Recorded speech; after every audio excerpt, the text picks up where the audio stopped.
Hi everyone, welcome to Snigdha DS academy. All competitive ఎగ్జామ్స్లో వచ్చేటటువంటి Indian geography నుంచి వచ్చే మోస్ట్ ఇంపార్టెంట్ క్వశ్చన్ ఆన్సర్స్ చూద్దాం.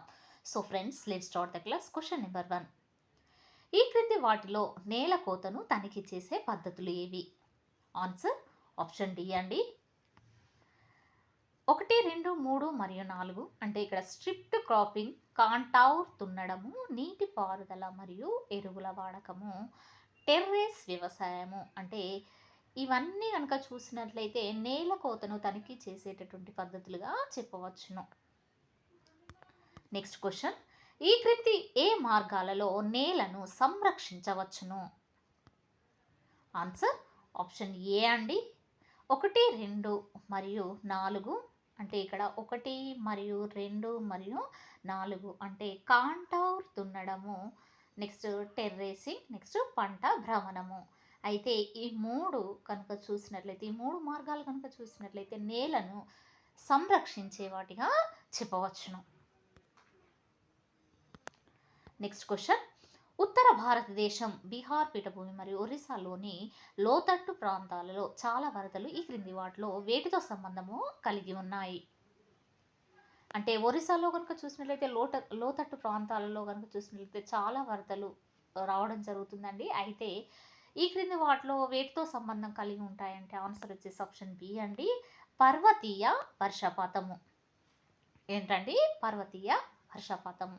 అయితే ఉత్తర భారతదేశం, బీహార్ పీఠభూమి కనుక చూసినట్లయితే మరియు ఒరిస్సాలోని లోతట్టు ప్రాంతాలలో చాలా వరదలు సంభవిస్తాయి. ఎందుచేత అనంటే పర్వతీయ వర్షపాతానికి సంబంధాన్ని కలిగి ఉండటం వల్ల ఒరిస్సాలోని లోతట్టు ప్రాంతాల్లో చాలా వరదలు రావడము జరుగుతుంది.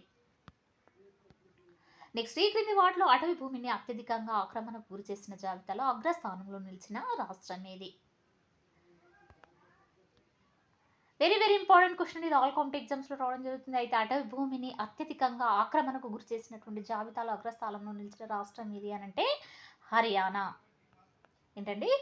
ఆన్సర్ వచ్చేసి ఆప్షన్ సి అండి, హర్యానా. అయితే హర్యానా రాష్ట్రం కనుక చూసినట్లయితే అటవీ భూమిని ఎక్కువగా ఆక్రమణకు గురి చేయడం జరిగింది. అయితే ఆ విధంగా అంటే ఎక్కువగా అటవీ భూమిని ఆక్రమణకు గురి చేసినటువంటి జాబితాలో అగ్రస్థానంలో నిలిచినటువంటి రాష్ట్రం ఏది అని అంటే హర్యానా.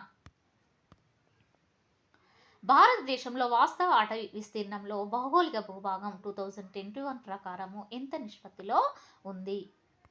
అంటే ఇక్కడ అటవీ విస్తీర్ణంలో అండి. అయితే అటవీ విస్తీర్ణంలో కనుక చూసినట్లయితే భౌగోళిక భూభాగము 2021 ప్రకారం కనుక చూసినట్లయితే ఎంత నిష్పత్తిలో ఉందంటే ఆన్సర్ వచ్చేసి ఆప్షన్ ఏ అండి, 24.62%. అంటే మన భారతదేశంలో వాస్తవ అటవీ విస్తీర్ణంలో కనుక చూసినట్లయితే భౌగోళిక భూభాగము ఎంత ఉంటుంది అని అంటే 24.62%.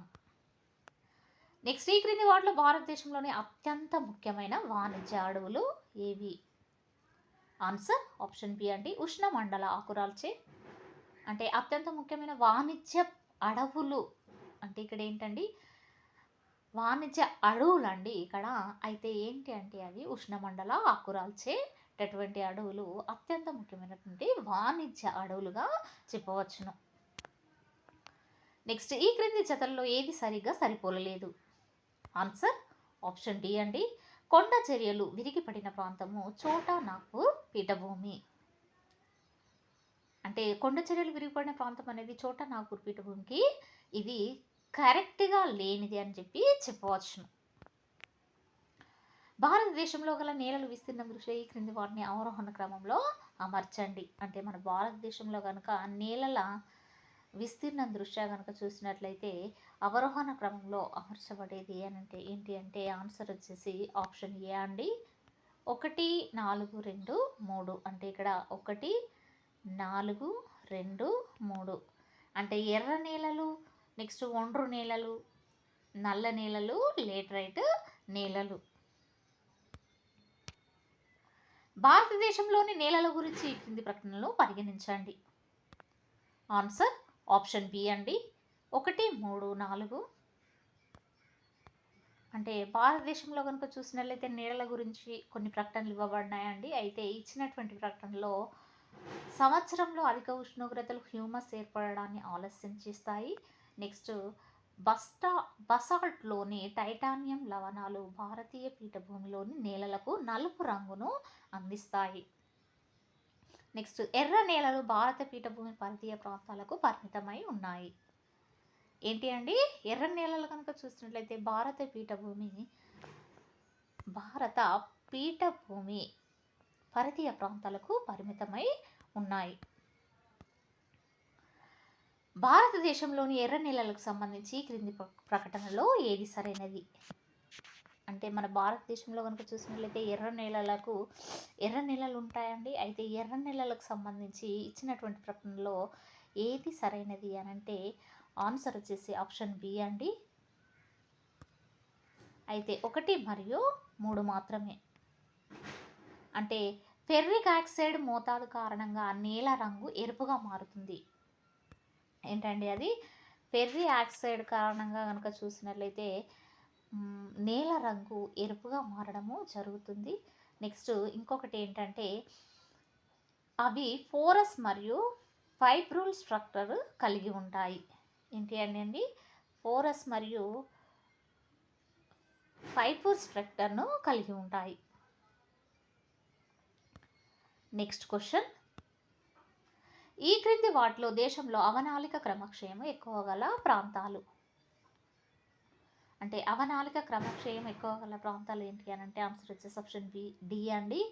ఏ మరియు బి. అంటే యమునా నదిలో లోయ ప్రాంతము, నెక్స్ట్ చంబల్ నది లోయ ప్రాంతము.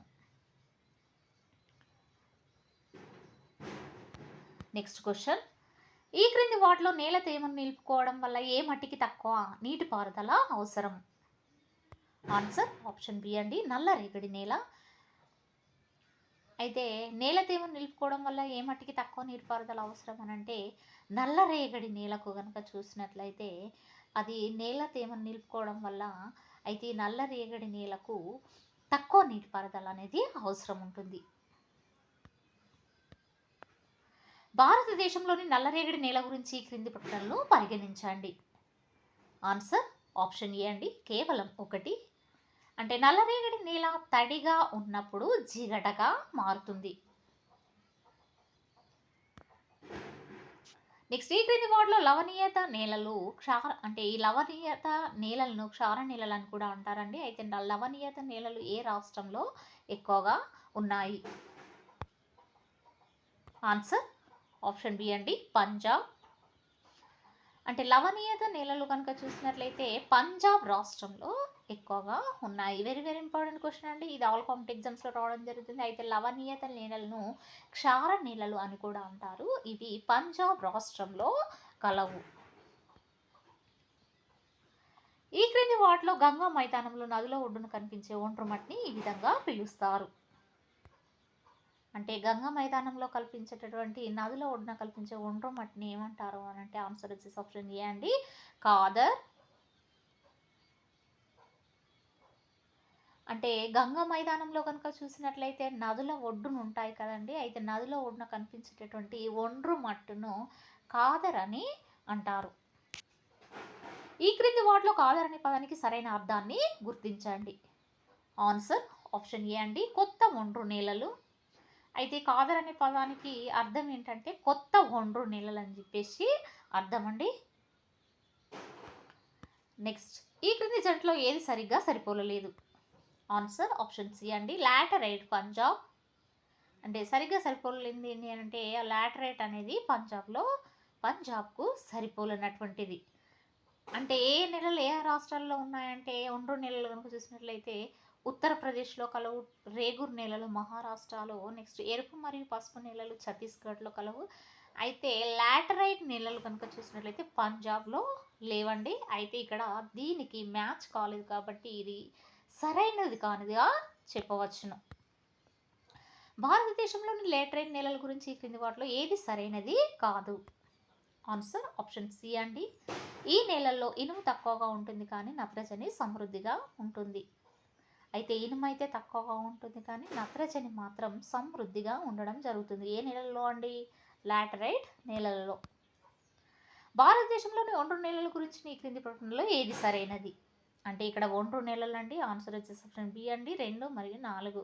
అంటే ఇక్కడ 2 మరియు 4 అనంటే సాధారణంగా అవి చాలా ఉత్పాదక నేలలండి. అయితే ఈ నేలల్లో చాలా వరకు నైట్రోజన్, హ్యూమస్ మరియు ఫాస్ఫరస్ లోపాన్ని కలిగి ఉంటాయి. ఏంటి అండి, ఒండ్రు నేలలు కనుక చూసినట్లయితే ఇవి ఉత్పాదక నేలలండి. అయితే ఈ నేలల్లో చాలా వరకు నైట్రోజన్, హ్యూమస్ మరియు ఫాస్ఫరస్ లోపాన్ని కలిగి ఉండడం జరుగుతుంది. నెక్స్ట్ క్వశ్చన్, జాబితా 1ని జాబితా 2తో సరిపోల్చండి మరియు దిగువ ఇవ్వబడిన కోడ్ల నుండి సరైన సమాధానాన్ని ఎంచుకోండి. అయితే ఇక్కడ జాబితా 1 అండి, నెక్స్ట్ ఇక్కడ జాబితా 1 అండి, నెక్స్ట్ జాబితా 2 అండి. అయితే జాబితా 1లో నేలలు, జాబితా 2లో రాష్ట్రాలండి. అయితే ఏ ఏ నేలలు ఏ రాష్ట్రాల్లో కలవు అని అంటే ఆన్సర్ వచ్చేసి ఇక్కడ ఆప్షన్ సి అండి. ఏ వచ్చేసి 2,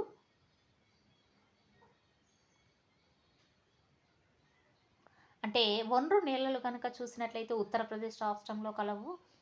నెక్స్ట్ నల్ల నేల అంటే వీటిని రేగూర్ నేలలు అని కూడా అంటారు. ఇది నల్ల నేల అనంటే రేగూర్ నేలలు కనుక చూసినట్లయితే ఇవి మహారాష్ట్రలో కలవు. ఎక్కడండి?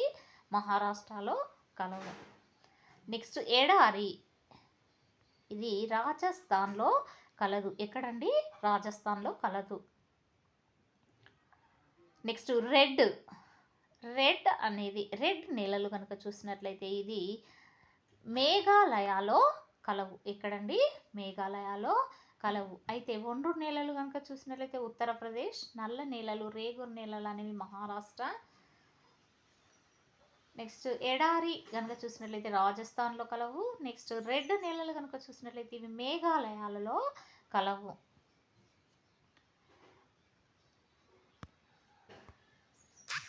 సో ఫ్రెండ్స్, ఇది ఈరోజుకు సంబంధించినటువంటి క్లాస్. మీకు నచ్చినట్లయితే లైక్ చేయండి, షేర్ చేయండి, సబ్స్క్రైబ్ చేయండి. Thank you very much.